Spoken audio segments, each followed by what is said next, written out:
Have you ever heard a really catchy tune? Maybe a song on the radio or a chorus that stuck with you, and you found yourself regurgitating those lyrics throughout the day.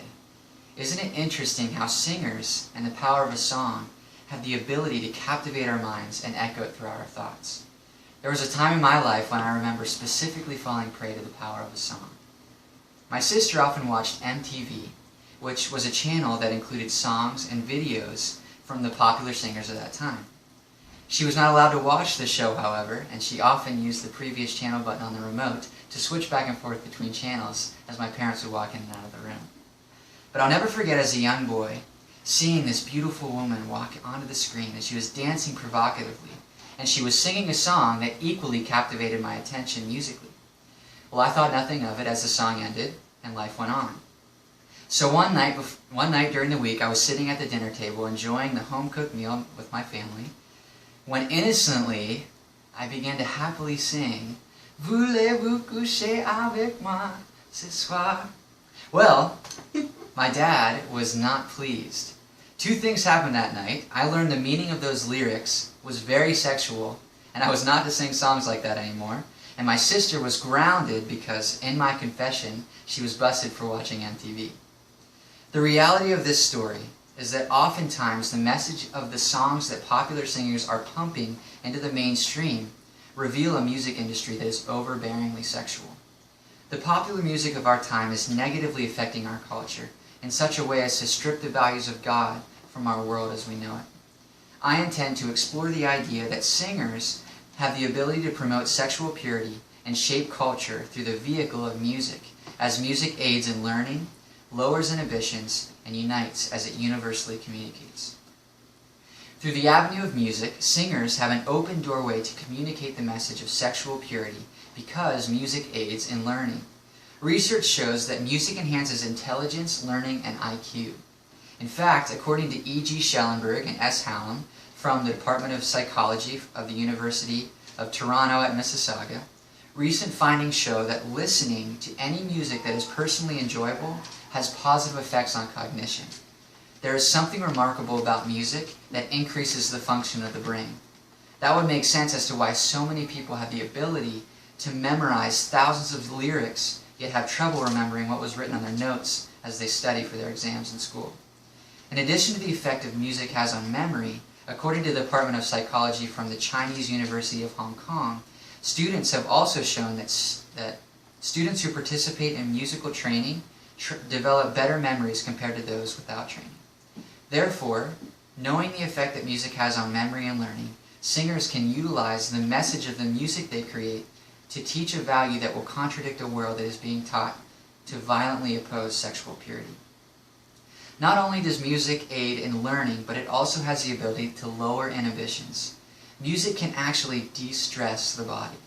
Studies conducted by Jitanyela Vaidya have shown that listening to music releases the neurotransmitter dopamine in the brain and sends pleasure signals to the rest of the body.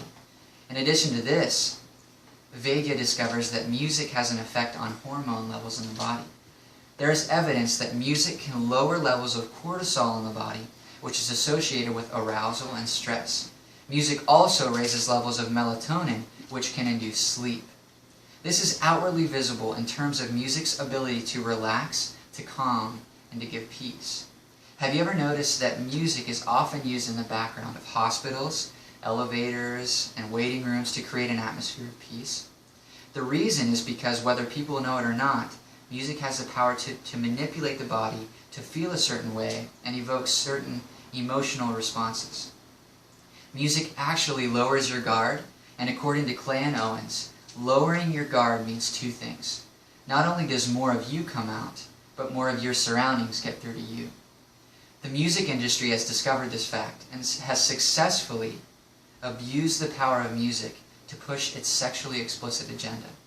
However, as a singer, the other side of the coin offers the opportunity to promote sexual purity, as the inhibitions are lowered by music and the messages of this value of God is able to penetrate their hearts.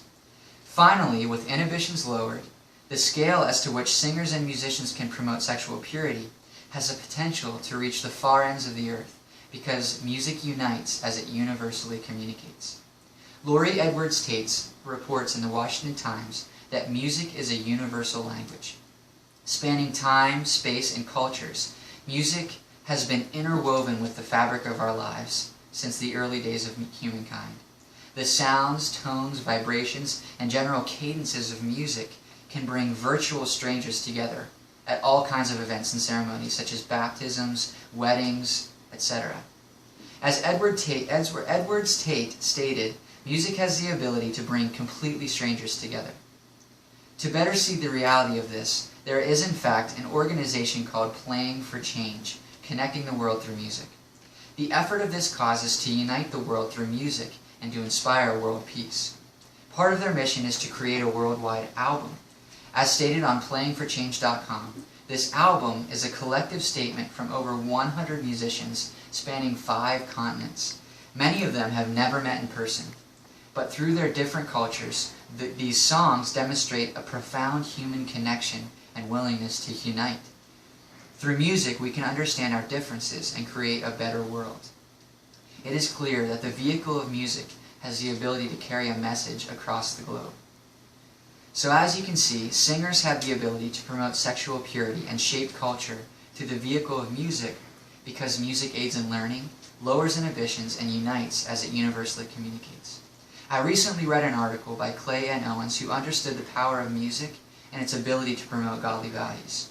His hope was to persuade parents to understand the importance of encouraging their children to take part in church choirs. In his plea, he exclaimed, "As if music can be used to make us feel emotion, I want it to be joy that God loves us, pain that we are separated from Him, and hope that He offers us redemption.